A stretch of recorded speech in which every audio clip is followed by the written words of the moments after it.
Olá pessoal, boa noite. Tudo bem? Sejam bem-vindos à primeira live. Peço desculpas a vocês se de alguma forma não vou fazer alguns erros aí, porque para mim não é uma coisa nova, né? Falar ao vivo por Instagram. Então, mas eu estava um pouco ansioso. Olá, Ana. Olá, Eduardo. Cruvinel. Tudo bem? Vou esperar o pessoal entrar aqui um pouco, né? Para que a gente possa iniciar falando um pouco desse tema aí do boi. Vamos lá. Para quem não me conhece, vou falar só um pouco da minha história. Meu nome é Edil Yuichi Morisugi, tenho 52 anos, sou pecuarista e empresário, estou no ramo de pecuária há 30 anos e no ramo empresarial há 25. Nesses últimos 25 anos eu tenho atuado no setor do varejo de pecuária, voltado principalmente para o setor de pecuária. E nesses 25 anos eu tive o privilégio e a felicidade de ter o contato com grandes empresários, grandes pecuaristas, que compartilharam informações, experiências, que eu vou tentar agora, já faz 90 dias que eu tenho compartilhado com vocês, textos, vídeos. É um posicionamento muito particular daquilo que eu penso, daquilo que eu acho importante dentro da pecuária. E eu vou falar um pouco, primeiro, sobre o mercado pecuário de 2020. Como todos sabem, nós estamos vivendo um momento único no mundo, uma pandemia de Covid que assola pela segunda onda agora, um pouco mais grave até na Europa. O Brasil, graças a Deus, está com declínio. E eu vou contar um pouco para vocês. Em já 16 de março deste ano, quando iniciou-se, vamos falar assim, um lockdown, né, no Brasil, e eu estava muito apreensivo e fiquei com muito medo, como todos nós, né, como todos vocês, acho que passaram, uns mais, outros menos, e nós do agronegócio fomos privilegiados por um boom nas exportações, tanto de grãos como de carne como um todo. E especificamente em 2020 o Brasil está batendo recordes de exportação e de valores. Só para vocês terem uma ideia, até o mês de setembro o Brasil aumentou em 12% as exportações, mas aumentou em 23% o valor em dólar, sendo que isso na comparação da ABIEC, da Associação Brasileira das Indústrias de Carne, de exportadores de carne, aumentou 23% em dólar, sendo que o dólar no ano passado era 4,14 e em agosto era 5,27. Então, devido a essa exportação, devido a essa voracidade, principalmente da China, a China aumentou a importação de carne de 2019 para 2020 em 58%. Do total exportado até o momento, que está mês de outubro, se não me engano, está fechando em 1.600.000 toneladas de carne bovina exportada. 850.000 toneladas, perto de 900.000 toneladas foram para a China. Isso, quando se fala China, é China comunista e Hong Kong, que hoje é parte da China, que a gente falava que era a antiga China capitalista. Então é separado, mas a gente fala que hoje tudo é China, então os dois representaram 61%. Então isso é uma coisa muito legal, porque isso ajudou, graças à voracidade da China, que houve esse aumento de preço. O mercado interno brasileiro, devido à ajuda financeira do governo federal, o Brasil não declinou o consumo interno e isso ajudou a manter esses preços elevados. praticamente nós dobramos o preço de um ano e meio em reais, de um ano e meio do 2019, início de 2019 até esse exato momento, nós estamos com quase o dobro do valor do preço da arroba do boi. E por que eu estou falando da arroba do boi? Nós temos que aproveitar surfar essa onda de lucros, vamos falar assim. Por quê? Porque a gente, na verdade, todos os economistas têm previsões. Fazem previsões, economistas, todos os dias. Uns falam caos, outros falam otimista. A verdade é que ninguém sabe o que vai acontecer. Numa normalidade, se continuarmos assim, é evidente que o preço não vai cair. Agora o Joe Biden ganha, o Brasil ele tem um viés ecológico, já começou a ter uma discussão, existe uma polarização no mundo, como todos sabem. O Brasil, junto com o Trump, nós tínhamos um acordo comercial um pouco, vou falar assim, um tráfico de conversas, né, comerciais muito mais favorecida pelo Trump do que agora pelo John Biden. Então, assim, os acordos estavam sendo acelerados, agora a gente acha que, alguns especialistas acham que isso pode acarretar, não vou falar um embargo americano, mas não vai ter tanta facilidade para a abertura do mercado americano para o Brasil, porque a carne, por exemplo, hoje os Estados Unidos é o 5º maior comprador de carne. Mas eu vou dar um número que é muito interessante. O Brasil exportou 1.600.000 toneladas, quase 900.000 foi para a China, então dá 60%. O segundo foi o Egito, 100.000 toneladas. O terceiro é o Chile, o quarto é os Estados Unidos. O quarto ou quinto é os Estados Unidos. Mas os Estados Unidos importou 40.000 toneladas, ou seja, importou 5% do que a China importou de nós. Então, nós temos uma dependência hoje muito grande do mercado chinês. Eu já falei isso com alguns amigos sobre a questão da China, que eu tenho uma preocupação com a China. Por quê? Porque a China é um país comunista. E a gente não sabe, na verdade, as informações que nós temos, na verdade, da China, é unilateral, porque lá tudo é controlado. Só existe um lado, que é o lado do governo, é um partido único. Então, eles estão vorazes em todas as commodities, ou seja, comprando muito milho, comprando muita soja. A soja, para vocês terem uma ideia, a previsão era de exportar até o mês de setembro, que é o ano agrícola para exportação eles consideram de agosto, de setembro a setembro, era para ter exportado 85 milhões de toneladas de soja. Exportou-se 190 de 85, exportou 93. Por isso que o óleo subiu, o farelo de soja mais que dobrou o preço. E isso impacta diretamente no custo de produção de frango, de porco, do boi. Então, essa live, na verdade, é para que a gente possa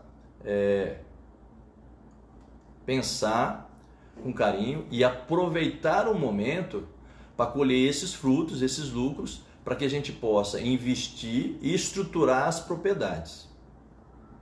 E quando eu falo em estruturar, quando falo assim estruturar, eu vou falar uns dados muito interessantes. O Brasil está hoje com 214 milhões de bovinos, essa é a estimativa do MAPA, com a projeção de crescimento da ordem de 2% ao ano, mas com redução de área. Por quê? Porque como a agricultura, que é o soja, dobrou de preço também, o milho, a cana também está legal. O Brasil tem perdido, quer dizer, a pecuária ano a ano, nos últimos 20 anos, tem perdido áreas, as pecuárias têm perdido área para a agricultura. E o que acontece? E a pecuária continua crescendo. Então, ou seja, isso leva ao raciocínio ou leva à conclusão. O que acontece? Na verdade, nós aumentamos a produtividade. Quando a gente aumenta a eficiência e a produtividade, por que aumentou? Porque muitos dos produtores aqui na região, por exemplo, de Mineiros ou no norte, no Mato Grosso, o que eles fazem? Há muito ILP, Integração Lavoura e Pecuária. Grandes agricultores, eles aproveitam a palhada, compram os rebanhos no período de seca, confinam. Então, houve um aumento da eficiência e uma integração maior. Então, no Brasil, no centro-norte, vamos falar, que representa mais de 30% desse bovino no Brasil, há um aumento da inserção de tecnologia na atividade. Então, quando a gente fala em tecnologia, quando a gente fala em intensificação dentro da pecuária, qual é o primeiro desafio? Levar água a todos os pastos. Então, quando um produtor, por exemplo, às vezes ele pega uma parte da propriedade, ele arrenda para a agricultura e ele fica com uma área marginal ou a área que não é muito tratorável, ou seja, ela tem mais declives e áreas mais acidentadas, ele deixa para a pecuária. E o que ele faz com essa área? Ele intensifica. E o que é o grande problema ou o grande desafio? Levar água para esses locais. E falando em água, que é o tema, na verdade, eu tenho uma introdução para falar um pouco desse mercado, que a gente tem que aproveitar esses preços, e realmente esse ano é um ano de realização de muito lucro. Esse ano em específico, qualquer segmento dentro da pecuária vai ganhar muito dinheiro. Por quê? Porque, por exemplo, a inseminação do ano passado, ou o bezerro do ano passado, que o cara comprou e confinou esse ano, é um bezerro que ele pagou R$ 1.400. E esse ano ele levou para o confinamento, ele vai fazer R$5.000. Então, o lucro dentro da pecuária, para quem vai estar realizando a atividade, ou seja, o cara que comprou no passado e vendeu esses bois hoje, e ele saiu da atividade, ele saiu com lucro de 100%, vamos falar assim. Isso é muito fora da curva e da realidade da pecuária. Então, quando a gente fala em lucratividade, a partir do ano que vem, nós entramos num contexto mais de realidade, que é o aumento do preço dos bezerros, aumento dos insumos. Então, ou seja, o nível ou a régua de exigência para quem vai produzir é muito maior. Quanto maior a exigência, maior os custos, maiores os riscos. Então, é importante que as pessoas entendam que esse momento de muita alta, ela requer maiores cuidados e maiores análises para quem está dentro da atividade. E para quem não está dentro da atividade e está me ouvindo, muita gente fica com interesse. Edil, é legal? Você acha legal entrar na pecuária agora, nesses preços? Então, é um momento muito perigoso, porque os preços estão elevados, ou seja, se está inflacionado os preços, a gente não sabe o que vai acontecer daqui 2 anos. Então, todo mundo é sempre otimista, por natureza. Mas a gente tem que pensar o seguinte, qual que é o plano B e o plano C? O que é plano B e plano C? Nós estamos fazendo uma projeção hoje de arroba para o final do ano de 300. E se ela vier para 200? Você vai ser competitivo para ficar dentro da atividade com um boi de R$200?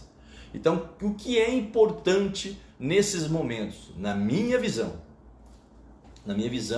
particular, o que eu estou preocupado em fazer um sistema de produção que eu foque muito mais nos pastos, ou seja, por que na pastagem? Porque a pastagem é a mais barata.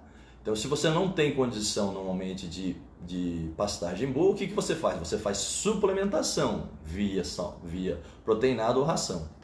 A ração subiu, dobrou o preço. No preço de R$300, tudo bem, ela vai pagar a conta. E se arroba, eu fico pensando, então, e se a arroba voltar? Ah, mas não vai voltar porque a China, eu não sei o que vai acontecer amanhã, a gente não sabe o que vai impactar de fato essa pandemia, se essa pandemia vai chegar no Brasil novamente, ter uma segunda onda como está acontecendo na Europa. Os Estados Unidos está batendo recordes diários de contaminados e de infectados e de internados. Até que ponto isso impacta a economia mundial? De 152 países que o Brasil exporta, 80 aumentaram a importação, ou seja, o Brasil aumentou para 80 países e 82 diminuíram. Por exemplo, a Arábia Saudita diminuiu 58% a importação de carne no Brasil. Então, muitos países impactaram o coronavírus, foi a economia como um todo, né? Então, impactou sobremaneira o mercado mundial, mesmo no Brasil. A China, por exemplo, com toda essa pujança ela vai fechar o ano com 1,2% de PIB. Ou seja, a China crescia na faixa de 7% a 10% por ano, enquanto o mundo crescia 1,2%. Agora o mundo está negativo, menos 8%, ou menos 7%, menos 9%, menos 10% do PIB esse ano, a projeção dos países desenvolvidos e os países subdesenvolvidos, os países emergentes como Brasil, Rússia, E o que está acontecendo? O que acontece de fato? A China, na verdade, continua crescendo 7, 8 pontos percentuais a mais, certo? Enquanto o outro decresce, a China continua crescendo. Então, se a China continuar nesse viés e não ocorrer uma pandemia dentro da China, a China vai continuar tocando, ou movimentando e carregando o mundo nas costas, vamos falar assim, entendeu? Nós estamos passando por uma situação no Brasil muito interessante, que é a questão de falta de produto, uma inflação generalizada de alimentos, produtos, e além disso, falta de produto. Então, nós estamos vendo um momento muito atípico no Brasil. Mas falando criando um gancho agora, então é o seguinte: o que é o cenário de fato? O Brasil aumenta 2% ao ano o rebanho. Aumenta a intensificação. Qual é o direcionamento? O que está acontecendo de fato? Há um aumento da intensificação dentro da atividade.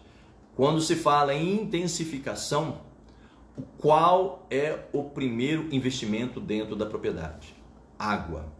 E todos que têm me acompanhado pelo Instagram ou pelo Facebook, têm visto que eu tenho falado muito sobre água. E na verdade, o pecuarista, ele não entende a real importância e o que impacta, na verdade, a qualidade e a forma como o animal consome essa água. Então eu vou falar hoje de 3 tópicos. Eu vou fazer alguns questionamentos e algumas conclusões ou falar de fatos o que ocorre, na verdade, dentro da pecuária do Brasil, na pecuária extensiva. O que é? Como na verdade, os bebedouros ou as aguadas dos animais na pecuária extensiva. Na realidade, o que acontece, na verdade, como é que ele utiliza? Todas as propriedades, de forma geral, extensiva, ou suas fazendas fizeram ao longo dessas últimas décadas o quê? Represas. Ele fez um investimento maior, pegou uma APP ou uma mina d'água, fez um cercado e fez uma represa. Só que o que aconteceu, na verdade, nos últimos 20 anos? Ele não fez a proteção da APP. E o que aconteceu, na verdade, de fato? Aconteceu em muitas fazendas, inclusive a fazenda que eu sou sócio, eu tenho um problema pontual em 2 locais que eu tive que cercar por problemas de erosão, que nós estamos tratando para que ela não aumente. Então, a erosão é o maior consumidor, vamos falar assim, da diminuição, ou vou falar diferente. A erosão representa, na verdade, o assoreamento. O assoreamento de córregos e rios é um dado estatístico isso aí da Agência Nacional de Águas, que no Brasil perde-se a capacidade de retenção de água dos córregos dos rios, a faixa de 0,5% ao ano por conta do assoreamento. E o que ocasiona o assoreamento? As erosões. Então, o grande problema da diminuição de água nos córregos, rios e APP é por conta de erosão. Isso é o grande problema na grande maioria das propriedades. Então, quando as fazendas fizeram essas represas, ele não fez uma drenagem depois posterior, ela foi assoreando. O animal entra naquela área de brejo, chega nos períodos de seca, que normalmente, neste ano especificamente, foram quase 6 meses de seca assim, intensiva. Os animais vão para os brejos, os animais vão para áreas de APP, os animais vão para as minas e acaba deteriorando muito mais ainda a fonte de água, que são as minas, por conta dessas erosões, por conta dos animais estarem entrando nessas áreas de APP. Então, assim, é muito complicado. E, assim, o grande problema é que, na maioria, o proprietário ele não entende, ele não consegue visualizar o quão prejudicial é para a propriedade e para os animais estarem bebendo naquele período de seca em poças d'água sujas, ou seja, contamina com as fezes, ele diminui a produção por conta das minas, que ele acaba estragando as minas. Então, ele tem uma péssima qualidade de água. Além disso, o que acontece? Como ele faz as represas só nas beiras dos córregos, os passos são compridos na área de cima, ou seja, lá 1.000, 2.000, 3, tem lugar que um animal anda 3 km. O que acontece quando o animal anda muito? Aí o pessoal fala, não, mas os meus animais vão e bebem água. Ele bebe quantas vezes? O animal, se ele tiver disponibilidade e uma distância até 600 metros, ele vai até 5, 6 vezes ao dia no bebedouro. Se ele está uma distância maior, o que acontece? Ele não vai na água, ele vai só uma vez ou duas. E o que acontece? Ele passa sede? Não, ele passa restrição de insumo de água. Essa restrição, fisiologicamente, acontece. O animal baixa o desempenho. Então, se o animal podia ganhar lá, mesmo no período de seca com proteinado 300 gramas, ele ganha 250. E existem vários estudos, eu li estudos que até 200 gramas por dia de diferença. Mas uma conta bem conservadora, um animal com disponibilidade de água limpa, de qualidade, e num raio de até 400 metros, ele ganha no mínimo 50 gramas por dia. Isso em 360 dias, isso dá 18 quilos. Se a gente fizer uma conta que o animal tem um rendimento por baixo, o boi dá mais de 52, 53, 54, vamos colocar um rendimento de 50%, isso dá 9 quilos. Numa arroba de 300, ou seja, nós temos R$20 por quilo. Coloca 18. Eu estou fazendo uma conta redonda, R$20 por quilo, vezes 9. Vezes 9 quilos, deu R$180 por animal de ganho de carcaça, com o ganho maior só pelo fato da fazenda disponibilizar água de melhor qualidade e numa distância menor. Isso é um gargalo. E o triste é que a grande maioria das propriedades não vem. Por que não vem? Porque mas meu pai já fazia isso, meu avô fazia isso. Gente, eu já falei em outros vídeos. Até 1990, um produtor, um pecuarista ou invernista, o cara que criava o boi, ele vendia um boi de 15, ele comprava 3 bezerros que, se ele pesasse aqueles bezerros, dava 20 arrobas. Hoje, o cara eficiente, ou o cara que compra muito bem, ele vende 20 arroba e compra 16. Ou seja, ele paga ágio. Então, é uma conta, não é 6 por meia dúzia, é 6 por 4. E como é que ele consegue depois recuperar essa diferença? Se você vende 20 arrobas e compra 16, você tem que aumentar muito a sua eficiência no desempenho desse animal jovem, porque senão você não fecha a conta. Vou fazer uma conta mais simples. O que acontece de fato, para quem não conhece de pecuária? O que significa isso, 16? É que se você vender um boi de 20 arroba por 6 mil e você comprar 2 bezerros por 3 mil, ou seja, esses 2 bezerros pesam 16 arrobas, quando é um bezerro muito bom. Um bezerro de 240 quilos. Então, ele pagou um ágio pelas arrobas. Então, isso é um desafio que foi aumentando depois de 1990, ano a ano, foi aumentando. Teve ágios aí até de 30%, 40%. Ou seja, se você pesasse o animal, em vez de você vender uma arroba de 300, em vez de você pagar 300, você paga R$400. E teve negócio agora, pontualmente em alguns leilões, um bezerro vendido a 3.100. Se você pesar esse bezerro, então na verdade você pagou mais do que R$400 a arroba. Então, olha o tamanho do ágio que você pagou em cima desse bezerro. E como é que você dilui isso? Com eficiência. Então, eficiência não quer dizer que você vai colocar o animal em regime extensivo e mesmo que você faça o proteinado, para o animal andar 1.500 metros para beber água. Ou água represada. E eu já falei em outros vídeos que os animais, o animal bebe água, como é que o comportamento do animal? Em estudo científico, mais uma vez, da Unesp, Jaboticabal, foi feito um estudo e monitoraram qual é o período que o animal mais bebe água. Ele bebe água das 10 da manhã, 70% dos animais bebe água das 10 da manhã às 15 horas, até às 3 da tarde. 15% bebe das 6 às 10 e 15% bebe das 3 às 6 da tarde.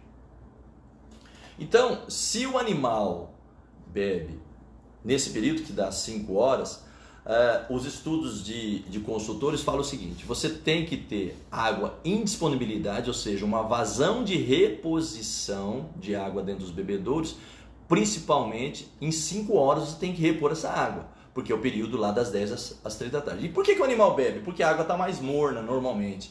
Por que a água, o animal prefere a água um pouco mais quente? Porque ela está mais próxima da temperatura ruminal do animal, é mais confortável. Então por isso que quando a pessoa cria bebedouros artificiais, bebedouros metálicos, ele fala o seguinte: ah, mas o meu animal bebe aquela água começa da chuva, daquelas represas lá, daquelas poças d'água, a represa que cria represas artificiais, o animal prefere aquela água. Ele prefere, é verdade. Mas é melhor? Não. Com certeza essas poças menores, ela é contaminada rapidamente. E o que acontece? Aumenta a doença, aumenta o protozoário, aumenta o risco de doenças como o botulismo, entendeu? Então a água parada dentro de propriedades, ela não é saudável. Ela é um risco para dentro da propriedade. Então, quando eu falei da realidade, a gente fala, e se a gente não despertar, vocês não despertarem, vocês que eram produtor, despertar, que você tem que melhorar a qualidade. E aí, por que tem que melhorar a qualidade? É porque, na verdade, cada dia mais a intensificação é presente, porque ou o produtor aumenta a intensificação ou melhora a sua produtividade, ou ele vai estar fora da atividade. Porque cada dia a régua de exigência do produtor será maior. E agora, voltando à questão política e econômica, com a vitória do Joe Biden, ele vai carregar a bandeira ecológica. E essa bandeira ecológica, particularmente, não tem nada a ver com amor à ecologia. O Joe Biden está preocupado com o protecionismo americano, porque o Brasil, se deixarem lá, a gente deixar desmatar e fizer uma política diferente, ecologicamente diferente, vão dando uma liberdade maior para desmate, o Brasil, ninguém consegue competir com o Brasil. Então, esse discurso do Joe Biden, para mim, Edil, nada mais que é um discurso hipócrita. Por quê? Porque ele, claro que ele quer colocar sanções. É evidente que ele vai colocar sanções. Ele quer proteger o quê? A economia americana. Então, mesmo no governo Trump, existe os governos, existem os países, não existem pessoas. O Trump estava presidente, o Bolsonaro estava presidente. E o que de fato há nesses governos é interesses para os seus países. Todos nós defendemos o nosso. Você, como produtor, defende a sua parte, eu, como empresário, defendo a minha parte, como produtor, me defendo. Ou seja, nós protegemos e defendemos os nossos interesses. E, na verdade, o Brasil, por exemplo, tinha uma cota de álcool que tinha umas 20%. E nosso açúcar, que é exportado para os Estados Unidos, tem uma taxa de 120%. Então, na verdade, é o rico, na verdade, oprimindo o pobre. Essa que é a verdade. O Brasil é um país fragilizado economicamente, por questões políticas, por questões de várias, vamos falar assim, reformas que não conseguem fazer, administrativa, que é do funcionalismo, porque não conseguiram andar, reforma fiscal que não conseguiu andar. E por que eu estou indo e voltando? Porque, na verdade, muitas de nós não gostamos de assistir a política, porque ela é muito suja. Mas nós que não gostamos da política, nós somos governados por quem gosta. Essa que é a realidade. Então, e quem faz as leis e quem faz as regras é quem está no poder, não somos nós. Então, enquanto nós ficamos só reclamando, reclamar é muito fácil. Reclamar, falar o que está acontecendo, os fatos, reclamar da dificuldade, isso é muito fácil. E o que nós fazemos de fato? Então, não há uma união. A pecuária, o agronegócio brasileiro é muito pujante e muito forte. Existe uma bancada ruralista? Existe uma bancada ruralista. Mas nós sofremos muito por essa fragilidade político-econômica. O Brasil polarizado como os Estados Unidos, quer dizer, o lado da direita, o lado da esquerda. Eu não vou ficar falando aqui de valores ou posicionamento político, não é esse o motivo, mas o Brasil, na verdade, é um país polarizado também. E o que a gente tem que pensar é o que é importante para nós. O que é importante a gente olhar. Nós, apesar de estarmos vivendo esse momento de muita pujança, nós temos que olhar com cuidado. Aproveitar esse momento de lucro das propriedades para investir, estruturar de uma forma melhor para um segundo momento. Até 2021, eu acredito, como teve muita retenção de fêmeas, 2021 ainda não haverá oferta, mas há projeções que a partir de 2022 há um aumento substancial na oferta de bezerros. O que acontece? É o ciclo. Pode ser que o preço volte com a oferta, volte a baixar. Então você tem que estar preparado nos momentos difíceis. Então vamos aproveitar agora, colher os frutos e investir e estruturar. Estruturar principalmente o quê? Aí quando a pessoa eu fico falando e martelando sobre água, aí a pessoa fala, não, mas meus animais não tem problema de água. Aí, na maioria, os animais andam na média 1.000, 1.500 metros. Ele já tem uma condição de pastagem fraca. E a questão óbvia, balanço energético. Quanto mais o animal anda, mais ele gasta energia para ir voltar. E para voltar a pastejar. Então, se ele já tem uma condição de pasto ruim, aí que ele tem que pensar melhor ainda em disponibilizar mais água e para o animal andar menos. Ou seja, o animal tem que andar menos para beber água. O animal não pode ficar 2 dias sem água que ele morre. Ele pode ficar sem comer, porque aí ele vai comendo, a fisiologia do animal faz com que ele sobreviva consumindo a gordura que ele tem retida lá. Agora, sem água, nós seres vivos, nós humanos, bovinos, aves, não importa, nós não sobrevivemos sem água. A água é um limitante. A água é um limitante para o desempenho do animal. A água é um limitante para o desempenho de aves. A água é limitante para o desempenho de suínos. A água é limitante para o desempenho de plantas.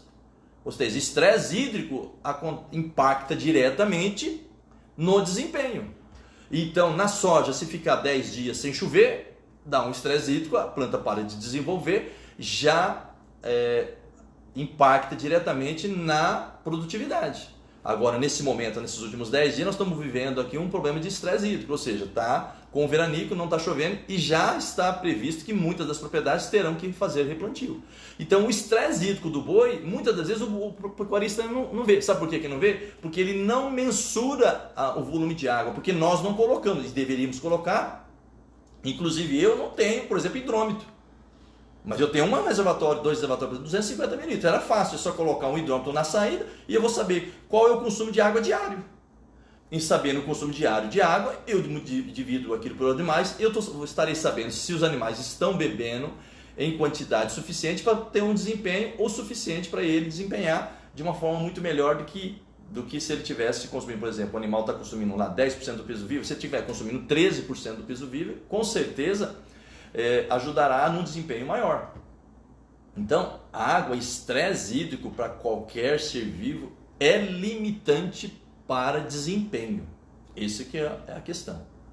Aí, quando a gente fala para as pessoas dividirem, colocarem bebedouros, importa ser metal ou importa ser concreto? Algumas pessoas não gostam. O bebedouro de concreto é mais barato do que o de metal. Isso é fato. Então muitas pessoas preferem o bebedouro de concreto porque ele é mais barato. É melhor do que de metal? Não existe melhor ou pior. Existem bebedouros, aí é uma questão de preferência, porque se a pessoa demora demais ou é poucos animais num bebedouro grande de concreto, o que acontece? Ele acumula muito mais lodo, então fica mais difícil para se lavar.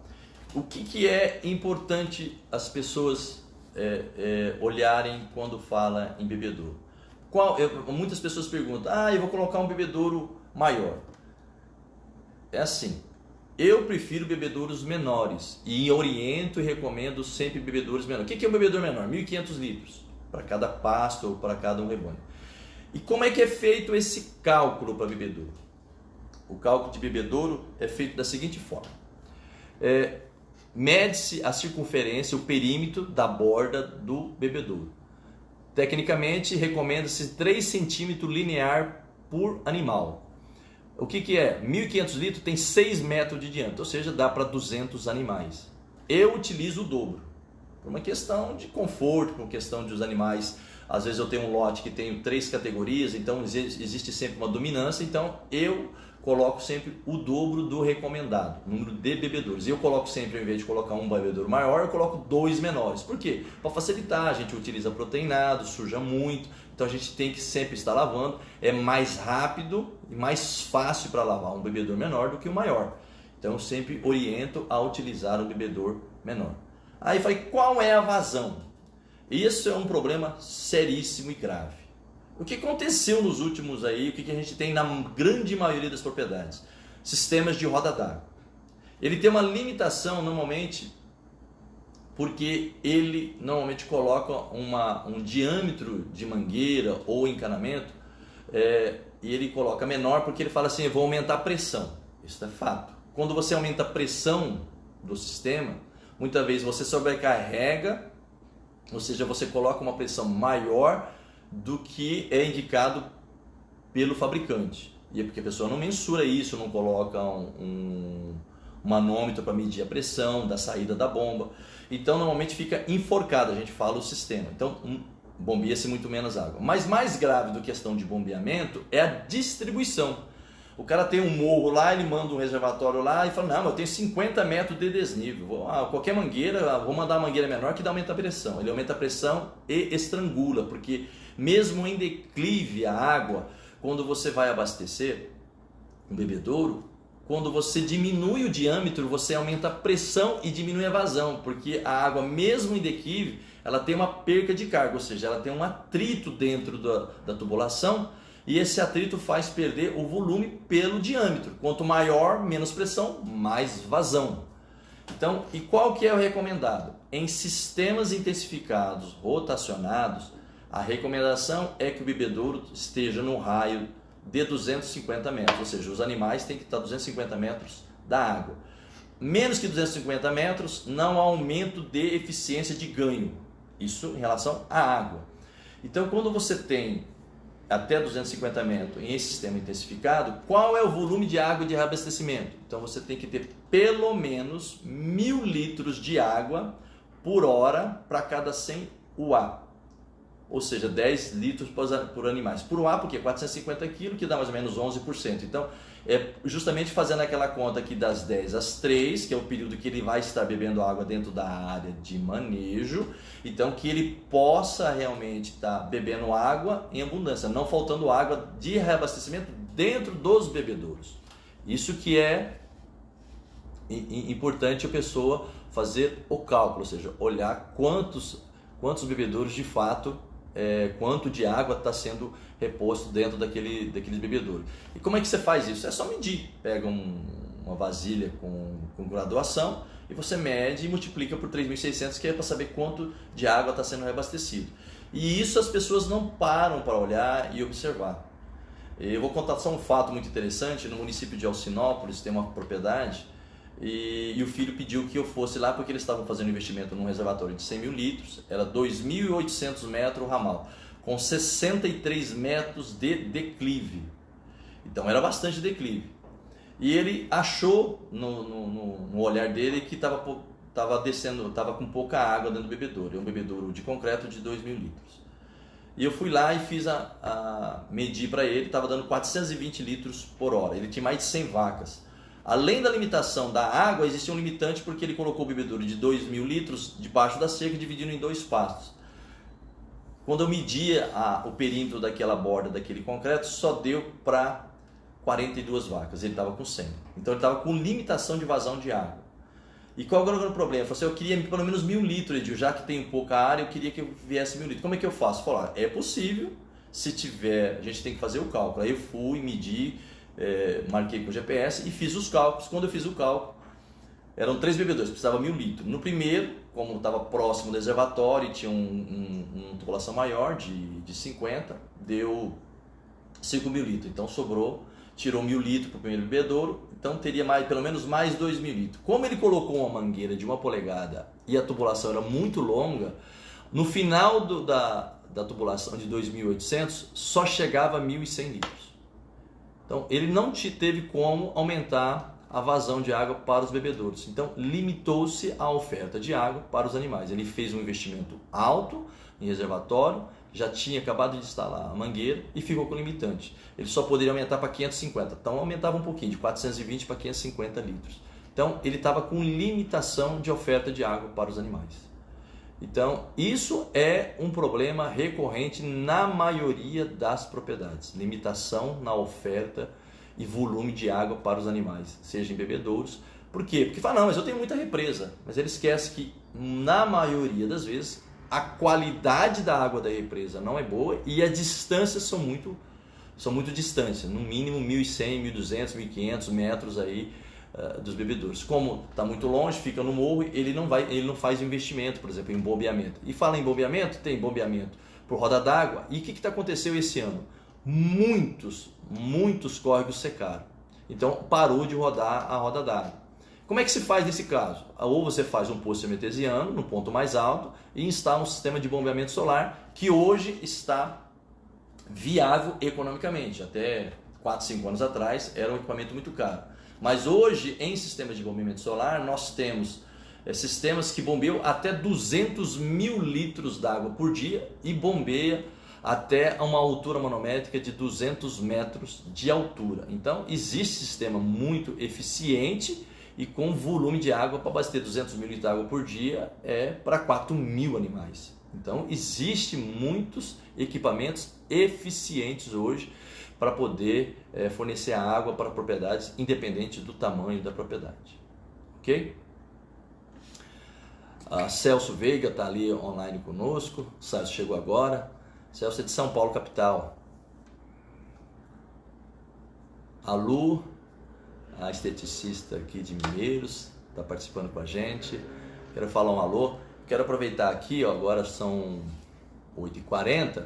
Eu vou deixar aberto para que vocês possam fazer algumas perguntas, questionamentos que vocês queiram fazer.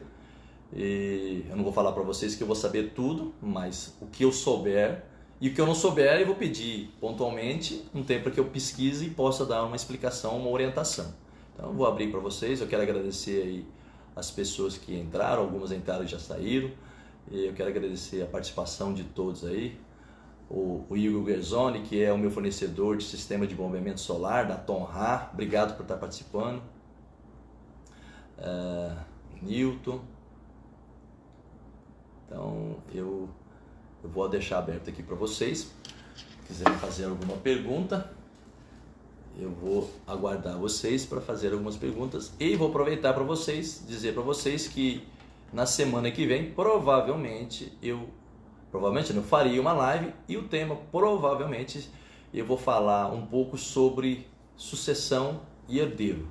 É uma questão, vou falar assim, não é uma questão grave, mas é uma questão que preocupa as pessoas, que é a questão de ter sucessores dentro da atividade.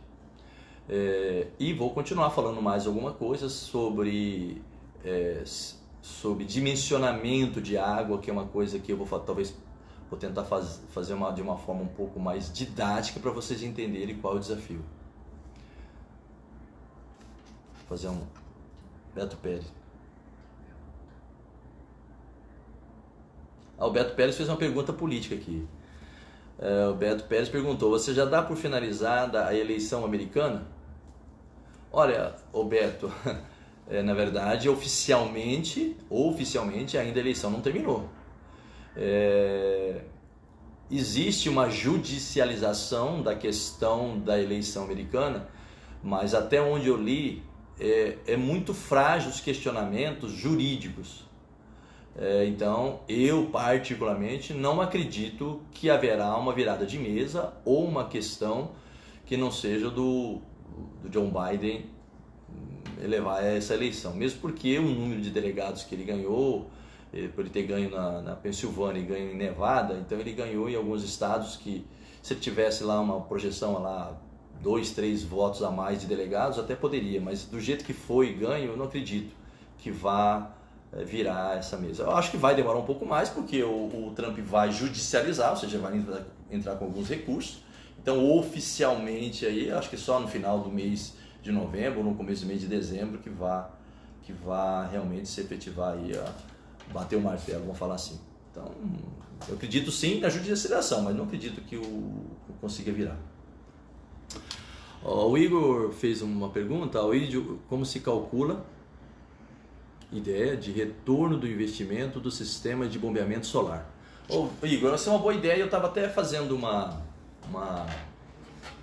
uns cálculos, Igor, sobre isso.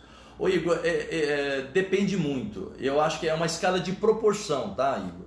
Eu falo que acima de 1.000 cabeças, eu fiz uma conta esses dias. Se o cara for fazer um sistema do zero, ou seja, ele não tem nenhum reservatório, ele só tem os bebedouros e represas dentro da propriedade. Eu fiz um cálculo para uma propriedade de 1.000 hectares, para fornecer água para 1.000 cabeças através do sistema de bombeamento solar. O investimento é da ordem de R$100 mil. Então, ou seja, R$100 por animal. Quanto menor, então assim, se for de 500 a 1.000, eu acho que gasta em torno de 150. Abaixo de 500 cabeças vai para R$200 por animal. Então depende muito da estrutura, por isso que é variável. Eu estou falando sim de uma fazenda que não tem estrutura de reservatório. Aí com geomembrana, tubulação tudo de irrigação, entendeu? Com mão de obra, tudo, em torno de R$100 por animais acima de 1.000 cabeças. Agora, depende muito, né, do grau de intensificação. Então pode ir para 200, pode ir para R$300. Falta R$300, depende do nível de intensificação. Só falo o seguinte, o retorno de investimento é muito rápido. Por quê? É a conta que eu fiz. Se você tem um ganho de 50 gramas dias, você tem um ganho por ano, por animal, em quilos de R$180 por animal. Se você tem 1.000 animais, você ganhou então 180 mil. Mas a conta é em água que você ganha, mas só que depende o quê? De divisão de pasto. Então a conta não é bem essa, claro. Então é claro que ela não vai pagar. Você vai gastar 100 mil, você vai ter 180, você fala, não, porque se ele for fazer esse investimento, conclui-se que ele vai intensificar, ele vai dividir mais pasto, ele vai intensificar a área, ele vai reformar. Então a água em si, se ele tivesse, vamos falar assim, se ele tiver o rotacionado, se ele dividir os pastos, tudo, ele tem um ganho de 180 mil. Mas então é viável e é rápido.